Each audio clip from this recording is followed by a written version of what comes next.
There is a kind of anxiety that doesn't scream. It doesn't panic. It doesn't collapse dramatically. It simply sits there, quiet, persistent, watching. It's the anxiety of waiting to be seen. Not physically, emotionally, waiting for a sign that what you felt mattered, that what you shared was noticed, that what you are is somehow confirmed. And this anxiety didn't come from nowhere. It was built slowly, almost invisibly, as our lives became more exposed and, paradoxically, more fragile.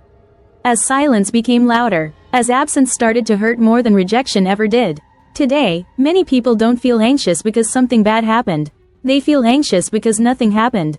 No message, no response, no reaction, just nothing. And that nothing begins to feel like a judgment. Because when your value depends on recognition, silence becomes unbearable. We often think anxiety is about fear of the future. But in many cases, it's about fear of insignificance. The fear that if no one reacts, no one sees, no one validates, then maybe you don't exist in the way you hoped you did. Social platforms didn't invent this fear. They amplified it. They gave it numbers, metrics, visual proof. They turned attention into currency and affection into feedback. And once that happens, the mind starts negotiating with visibility. You begin to ask yourself questions you never needed to ask before. Was what I said interesting enough? Did I post at the wrong time? Why did they see it but didn't respond? Did I say too much? Did I say too little? Slowly, your inner life becomes something that waits for external confirmation. And the cost of that is subtle but profound. Because the more you wait to be validated, the less anchored you feel inside yourself. What used to be felt privately now needs to be echoed publicly to feel real. Joy needs witnesses. Pain needs acknowledgement. Existence needs proof. And when proof doesn't come, anxiety fills the gap. Not the kind of anxiety that explodes. The kind that erodes. It makes you doubt your perceptions, your emotions, your intuition. You start editing yourself in real time. Not because you're fake, but because you're afraid of being invisible. And invisibility, in the emotional sense, can feel like abandonment. This is why silence hurts so much today. Silence used to be neutral. Now it feels personal. If someone doesn't respond, the mind rushes to explain it. And the explanation is almost always self-directed. I wasn't important enough. I asked for too much. I said the wrong thing. The anxiety doesn't come from certainty. It comes from interpretation, from filling gaps with fear. And the mind is very creative when it's afraid. It doesn't just imagine rejection. It imagines meaning. It turns absence into a story about your worth. And that story repeats, over and over, until the nervous system begins to live in a state of anticipation. Waiting, checking, refreshing, not because you're addicted to your phone, but because you're waiting for emotional regulation to arrive from the outside. A message can calm you. A like can reassure you. A reply can make your body relax. And when that's the case, anxiety is no longer an emotion. It becomes a dependency loop. Because the relief never lasts. You get the validation, and soon after, the fear returns. What if next time it doesn't happen? What if this was temporary? What if they forget? So you post again, you share again, you expose again, not because you want attention, but because you want peace. And that's the paradox. The very thing you seek to feel calmer is what keeps you restless. Because peace cannot be crowdsourced. It cannot be measured. It cannot be guaranteed by response. And yet, the modern emotional landscape trains us to believe it can. That if we are seen enough, we will finally feel stable. But stability doesn't come from being seen. It comes from being grounded. And grounding is something the validation economy doesn't encourage. Because grounded people don't refresh constantly. They don't negotiate their worth. They don't disappear when ignored. They remain. And that's precisely what anxiety struggles with. Remaining with yourself without an audience. Sitting with a feeling without posting it. Experiencing something meaningful without proving it happened. This is deeply uncomfortable for many people today. Not because they are shallow, but because they were taught that inner experiences only matter when mirrored. And when the mirror doesn't respond, anxiety rushes in to ask, was I wrong to feel this? Was I too much? Was I not enough? Notice how those questions are never about the other person. They are always about the self. Validation-seeking anxiety turns everything inward. It personalizes randomness. It moralizes silence. And over time, this creates emotional exhaustion. You're not tired because you care too much. You're tired because you're constantly monitoring yourself through imagined eyes. Living as if you were being evaluated, even when no one is watching. That state is unsustainable. It drains energy. It fractures attention. It disconnects you from your own rhythm. And worst of all, it makes you distrust your internal signals. If joy needs confirmation, it becomes fragile. If sadness needs permission, it becomes delayed. If identity needs approval, it becomes unstable. And anxiety thrives in instability. Not loud anxiety, quiet anxiety, the kind that hums beneath everything. The kind that makes rest feel unproductive, silence feel threatening, and being alone feel unsafe. This is not a personal failure. It's a structural emotional shift. A culture that externalized reassurance created nervous systems that wait. And waiting is fertile ground for anxiety. Because when reassurance is delayed, the body prepares for loss. Even if no loss is coming. Your heart rate changes, your thoughts accelerate, your stomach tightens, all because of something that didn't happen. Not an event, an absence. And absence has become one of the most powerful emotional triggers of our time.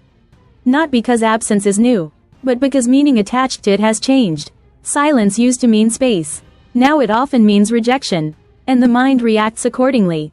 So anxiety grows, not as a warning of danger, but as a reaction to uncertainty about belonging. And belonging, when outsourced to validation, becomes fragile.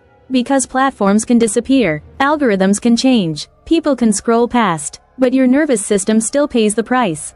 This is why so many people feel anxious even when nothing is technically wrong. Their bodies are responding to emotional unpredictability, to the sense that connection is conditional, that attention must be earned repeatedly, and that if you stop performing, you might disappear. That is not a safe emotional environment for any human being. And yet, it has become normalized. We call it engagement, we call it presence, we call it sharing, but underneath, there is often a quiet plea. Tell me I exist, tell me I matter, tell me I didn't imagine this. And when those answers don't arrive quickly, anxiety fills the silence. Not because you're weak, but because you're human, and humans are wired for connection, not for metrics. What makes this kind of anxiety so difficult to recognize is that it often disguises itself as awareness. You tell yourself you're just being observant, that you're paying attention, that you're emotionally intelligent, but beneath that vigilance, there is tension. A constant scanning of reactions. A subtle monitoring of responses. A background process asking, how am I being perceived right now? And when perception becomes a priority, presence quietly fades. You're no longer fully inside the moment. Part of you is already imagining how it will land, how it will be received, how it might be interpreted. This split creates exhaustion, because you are living twice. Once in the experience itself, and once in the imagined reaction to it. And anxiety thrives in that split. Not because something terrible is happening, but because you are never fully at rest.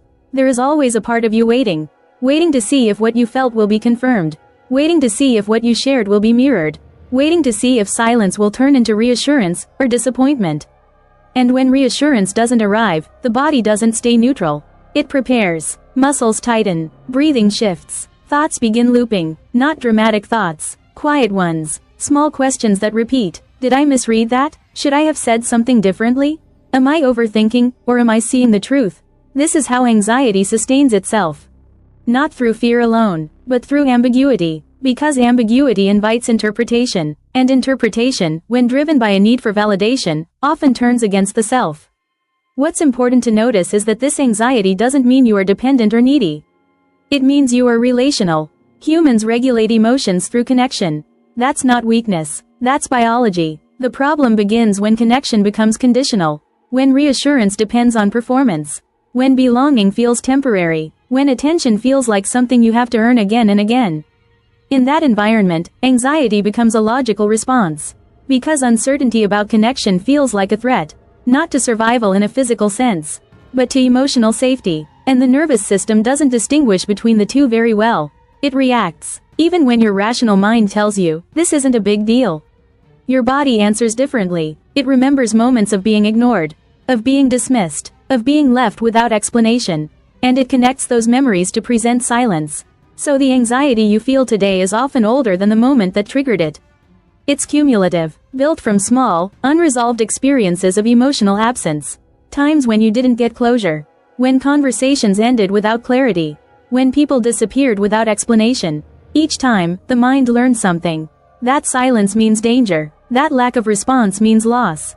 That absence must be filled with meaning. And that meaning often becomes self-blame. This is why validation feels so soothing. Not because it inflates the ego, but because it calms the nervous system. For a moment, the waiting stops. The body relaxes. The thoughts slow down. The tension eases. And you think, this is it. I'm okay. But the calm doesn't last. Because validation is external, and anything external is unstable. It can disappear at any moment. So the mind stays alert, watching for signs, tracking patterns, looking for reassurance again. This cycle doesn't make you shallow. It makes you tired of checking, tired of wondering, tired of feeling slightly off balance all the time. Many people reach a point where they don't even know what they're anxious about anymore. They just know they feel restless, uneasy, unsettled, as if something is missing, but they can't name what. Often, what's missing is internal permission. Permission to feel without proof. Permission to exist without response. Permission to matter without confirmation. But that permission is hard to reclaim in a world that constantly measures attention. Because measurement creates comparison, and comparison creates insecurity. You start wondering if others are more interesting, more worthy, more visible. And visibility becomes confused with value. This confusion is one of the quiet emotional crises of our time. People don't feel worthless because they lack worth.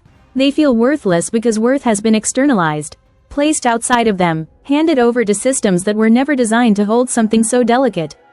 And when those systems fail to respond, anxiety fills the gap. Not because you believe them more than yourself, but because you were trained to look outward for cues about how to feel inward. So when those cues disappear, the inner world destabilizes. This is why being alone today can feel different than it used to. Not just lonely, but unsafe. Because aloneness now often includes silence from the outside world. And silence has been redefined. It no longer means rest. It means uncertainty. And uncertainty keeps the nervous system alert. This alertness makes it difficult to settle into yourself. To feel grounded without external input.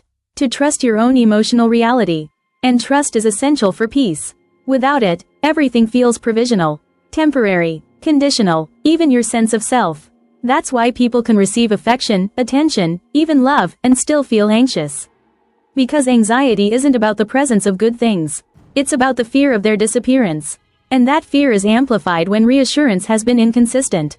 When connection has felt unpredictable. When people have come close, and then pulled away without explanation. Your nervous system learned to stay ready. To not relax too much. To not trust too deeply. To not settle fully. And over time, that readiness becomes anxiety. Not because you expect the worst, but because you can't rely on stability. So your body stays alert, even during calm moments. This is why peace can feel unfamiliar. Almost uncomfortable. Because peace doesn't ask for anything. It doesn't respond. It doesn't validate. It simply exists. And for someone used to waiting for feedback, that can feel strange.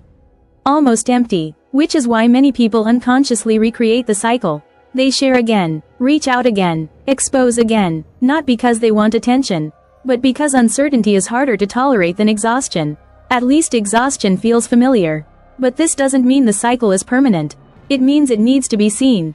Not judged, not fixed immediately. Seen, because awareness creates space. And space is where anxiety begins to loosen its grip. Not all at once, not dramatically, but gently. By noticing when you are waiting for permission to feel okay. By noticing when silence triggers stories about your worth. By noticing how often you look outward to regulate inward. This noticing is not a solution. It's a pause. And sometimes, a pause is enough to breathe again. If you're listening to this and something feels uncomfortably familiar, you're not alone. And you're not broken. You're responding to an environment that made reassurance scarce and performance necessary. That taught you to measure yourself through reaction. And unlearning that takes time. It doesn't happen in one video. Or one insight. It happens slowly, through moments where you stay present without checking, where you feel without posting, where you allow silence without turning it into a verdict. Those moments may feel small, but they matter, because they remind your nervous system that you can exist without being watched. And that realization is quietly powerful. If this reflection resonates with you, take a moment to support this space. Subscribe to the channel, so you can continue this journey of understanding without pressure. And if this video helped you feel even slightly more grounded, leave a like. Not as validation for me, but as a signal that this conversation matters. And if you want, share in the comments what silence has meant in your life. Not to explain it, just to acknowledge it. We'll continue this conversation in the next video. Because some things don't need to be resolved right away. They just need to be held a little longer.